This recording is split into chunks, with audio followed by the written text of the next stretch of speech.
백성들의 불평에 대한 모세의 탄식과 기도에 하나님은 지도자가 될 만한 70명을 모아서 회막, 즉 성막에 둘러 세우라고 하십니다.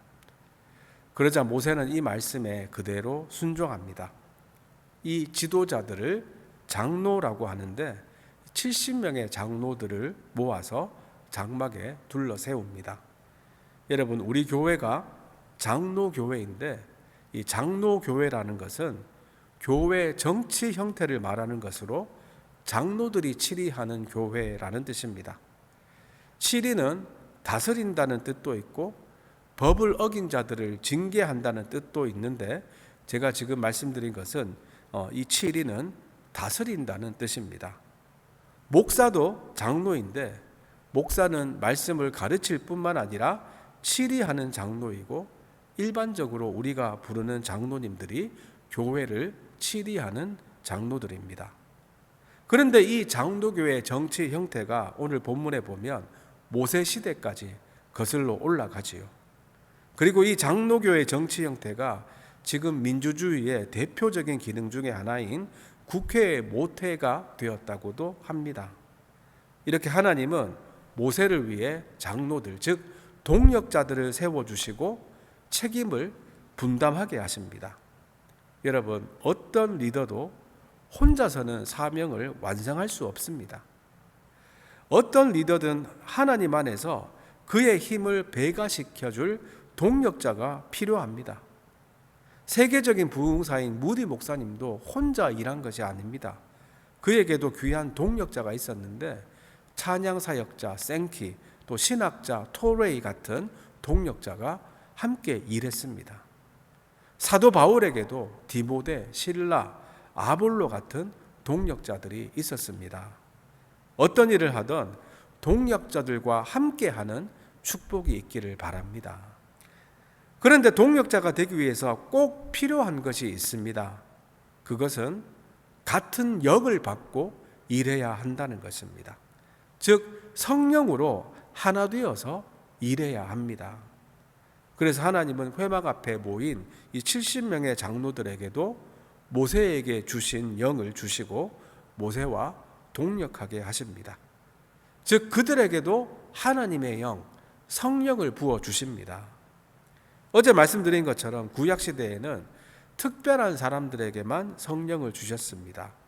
신약시대에는 모든 예수 믿는 사람들에게 성령이 임하지만 구약시대에는 그렇지 않습니다. 그들이 성령을 받았다는 증거로 일시적이기는 하지만 이 70명의 장로들이 모세처럼 예언을 합니다. 그러나 그들의 예언이 다시는 반복되지 않았습니다. 그렇다고 해서 성령님께서 특별히 한 번만 나타나셨다가 그들에게 떠나셨다는 것은 아닙니다. 그들이 예언한 것은 그들도 하나님의 권위를 받은 지도자임을 보여주기 위한 증거였습니다. 그런데 이 70명의 장로 중에 회막 앞에 나오지 못한 두 사람이 있었습니다. 엘닷과 메닷이라는 장로인데, 그런데 하나님의 영이 그들에게도 임해서 그들도 예언합니다. 무슨 이유인지는 모르지만 이들은 회막 앞으로 못 갔습니다. 이들에게도 성령이 임한 것을 보아서는 안 간 것은 아니죠. 여러분, 못 간 것과 안 간 것은 확연히 다릅니다. 안 간 것은 불순종입니다. 불순종하는 사람에게 성령이 임할 리는 없지요. 그러니 이들에게 무엇인가 피치 못할 사정이 있어서 못 갔던 것 같습니다. 그래서 똑같은 성령이 이들에게도 주어집니다. 그러나 이것을 탐탁지 않게 여긴 한 사람이 있었습니다. 그 사람이 바로 모세를 섬기는 눈의 아들 여호수아였습니다. 여호수아는 모세의 권위를 지키고자 그들의 예언을 말려야 한다고 요청했지만 모세는 하나님의 영이 모든 백성들에게 임하기를 원한다고 하면서 그들도 인정해 줍니다. 여호수아가 마치 예수님의 제자 외에 다른 사람들이 예수의 이름으로 귀신을 쫓자 이를 금한 예수님의 제자 같지 않습니까? 제자들은 자신들만 그 기득권을 누리고 싶었기 때문입니다. 그러나 예수님은 이를 금하지 않고 우리를 반대하지 않는 자는 우리를 위하는 자라고 말씀하십니다. 모세도 여호수아에게 예수님처럼 대답한 것입니다. 이렇게 모세의 후계자인 여호수아도 완벽한 사람은 아니었습니다. 여호수아는 인간적인 판단으로 하나님의 사역을 제한하려고 했지만 모세는 자기 권위와 지위와 보호보다 이스라엘 전체의 영적인 성숙을 중시했습니다. 지금도 우리 교회에만 하나님이 역사하신다고 하면서 다른 교회는 전혀 인정하지 않는 사람들이 있습니다. 결국 이런 사람들이 이단이 됩니다. 하나님의 역사를 제한하지 않고 하나님의 일이 잘 되는 것에 마음을 두고 기뻐한 모세의 모습을 배울 수 있기를 바랍니다. 하나님의 은사가 다른 사람에게 임할 때, 또 다른 교회에 임할 때 시기하지 않고 함께 기뻐하는 사람이 성숙한 믿음의 사람입니다. 이렇게 하나님은 약속하신 대로 70명의 장로들에게 성령을 부어주셔서 이들을 모세의 동력자로 삼아주십니다.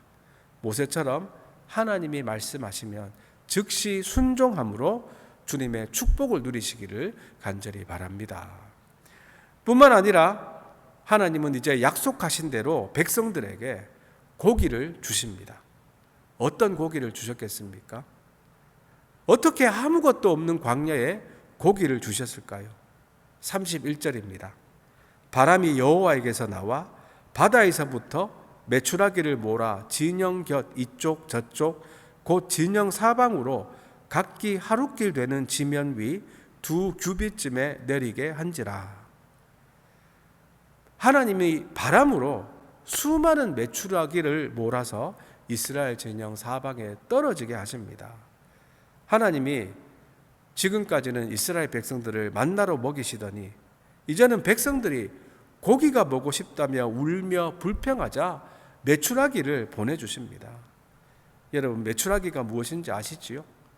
야생에 사는 꿩의 한 종류입니다. 요즘에는 메추라기 알도 꽤 많이 먹지 않습니까? 이스라엘 백성들이 하루 종일 이 메추라기를 모았는데 적게 모은 자도 10호멜을 모았다고 합니다. 한 호멜이 220리터라고 하니 그야말로 어마어마한 양입니다. 그래서 현대인의 성경은 적게 잡은 사람도 약 10가마 정도를 잡았다라고 번역합니다. 저는 메추라기를 먹어본 적이 없고 또 꿩고기도 먹어본 적이 없는데 아마 닭고기 맛과 비슷하지 않을까 그런 생각을 해봅니다. 또 어떻게 먹었을까 상상을 해보니 여러분, 이스라엘 진영에 낮에는 구름 기둥이 있고 밤에는 불 기둥이 있지 않습니까? 아마도 그 불 기둥에 구워 먹지 않았을까 하는 그런 재미있는 상상도 해봅니다. 어쨌든 하나님은 이렇게 불평하고 원망하는 백성들에게도 자비를 베푸십니다. 그러나 백성들은 하나님을 원망한 죄를 회개하지도 않고 메추라기를 주신 하나님의 은혜에 감사하지도 않습니다. 이는 자신들을 구원하시고 돌보시며 다스리는 하나님을 무시하는 행동입니다. 이들은 탐욕스럽게 모은 메추라기를 진영 사면에 펴놓고 그야말로 배 터지도록 먹습니다. 그런데 이때 여호와가 백성에게 진노하셔서 큰 재앙으로 치셨다고 합니다. 어떤 재앙인지는 말씀하지 않지만 욕심을 내고 먹다가 죽은 사람도 있었을 것 같습니다. 왜냐하면 그곳 이름을 기브롯 핫다와라고 불렀기 때문입니다. 그 뜻이 탐욕의 무덤, 욕심의 무덤이라는 뜻입니다. 하나님의 기적이 펼쳐진 은혜의 장소가 죽음의 현장이 된 것입니다. 탐욕으로 인해 많은 사람들이 죽게 되었습니다. 욕심으로 구하거나 모은 것은 결국 다 쓰기도 전에 썩어 없어지며 오히려 우리들의 삶을 공허하게 만듭니다. 그렇습니다. 백성이 당면한 결핍은 고기가 아닙니다. 그들의 진짜 결핍은 하나님을 알지 못하는 것이고 그의 약속을 신뢰하지 않은 것이며 감사를 모르는 것입니다. 진정한 회개는 하나님의 은혜를 기억하고 감사하는 것이 포함되어야 합니다. 우리들은 자녀들에게 바른 것을 하도록 훈계합니다. 손가락을 대면 즉각 큰 충격을 받게 되는 전기 제품이 있다고 하면 만지지 말라고 타이릅니다. 하지만 아이는 더 만지려고 하죠. 또 만지면 혼난다라고 해도 부모님이 보지 않는 틈에 얼른 손을 갖다 대고는 또 이 아이는 충격에 놀라서 웁니다. 이것이 혼란과 무질서로 채워진 오늘날 세상의 한 단면입니다. 하나님은 인간에게 이렇게 말씀하십니다. 그래, 너희가 무엇이든지 다 할 수 있다면 한번 해봐라. 너희의 정욕과 탐심에 이끌리는 대로 살아봐라. 자기 멋대로 산 결과가 어떤지 한번 보아라. 이러한 삶 위에 하나님의 진노가 놓여 있습니다. 세상이 하나님을 반역하고 모독하면 하나님이 복을 거두어 가십니다. 모든 것이 옛날보다 훨씬 좋아졌지만 욕심을 따라 사는 인간에게는 여전히 평안이 없습니다. 그러면서도 하나님으로부터 자기 인생을 방해받기 싫다며 멋대로 살고자 합니다. 인간이 하나님과 불화한 상황에 처해 있다는 것과 하나님의 진노가 그에게 임한다는 것이 인간이 당면한 두 가지 현실입니다. 그래서 하나님 쪽에서 뭔가가 먼저 발생해야만 했습니다. 그것이 바로 예수 그리스도의 십자가 죽음입니다. 그리스도의 십자가 아래서 안식하기 전까지 인간에게 평안은 없습니다. 오직 십자가에서만 하나님의 진노가 충족되고 우리의 반역은 완전히 용서받음을 믿으시기 바랍니다. 이제 말씀을 맺습니다. 하나님은 약속하신 대로 모세가 회막 앞에 모은 70명의 장로들에게 하나님의 영을 부어주십니다. 그러자 이들도 모세처럼 예언하게 됩니다. 이들도 하나님의 권위를 받은 지도자임을 보여주는 것입니다. 그러나 2명의 장로들은 피치 못할 이유로 회막 앞에 오지 못했습니다. 하지만 이들에게도 성령이 임하고 예언은 하게 됩니다. 모세를 섬기는 여호수아는 이를 탐탁치 않게 여겼지만 모세는 하나님의 역사를 제한하지 않고 이들도 장로로 인정했습니다. 우리들도 우리 교회에만 하나님의 은혜가 임해야 한다는 생각을 버리고 모든 교회들의 은혜가 임하고 그들을 통해 하나님 나라가 이루어짐에 기뻐하시기 바랍니다. 이것이 성숙한 신앙인의 모습입니다. 나만 은혜 받고 나만 하나님의 일을 한다는 생각을 버리시기 바랍니다. 뿐만 아니라 하나님은 약속하신 대로 수많은 메추라기를 보내주셨습니다. 이때 백성들은 자기들이 하나님을 원망하는 죄는 생각지도 않고 하나님의 은혜에 감사하지도 않고 그저 고기 먹기에 바빴습니다. 자기들 욕심 채우기에 바빴습니다. 그러다 보니 거기에 여호와의 진노가 임해서 큰 재앙이 임하고 그곳은 탐욕의 무덤이 되었습니다. 탐욕만 따르는 인생이 얼마나 헛된 것인지 잊지 마시기 바랍니다. 헛된 욕심을 따르다가 평안이 없는 인생을 사는 것이 아니라 하나님과 원수된 우리들에게는 하나님의 진노가 임할 수밖에 없지만 예수 그리스도의 십자가의 죽음으로 이 문제가 완전히 해결되었음을 믿고 참 평안을 누리며 살아가는 저와 여러분들이 다 되시기를 주님의 이름으로 축원드립니다. 기도합니다.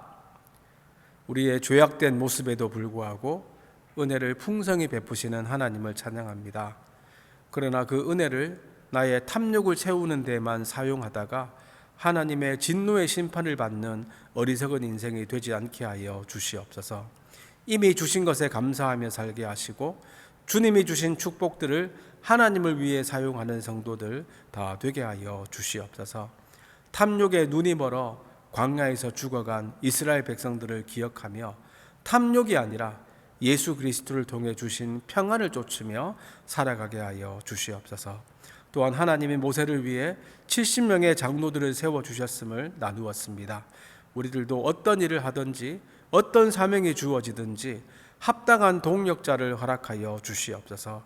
또한 내가 아니라 다른 사람을 통해 이루어지는 하나님의 놀라운 역사에도 기뻐하는 성숙한 성도들 다 되게 하여 주시옵소서. 오늘도 저희와 함께 하심을 믿사오며 감사드리오며 예수님의 이름으로 기도드리옵나이다. 아멘.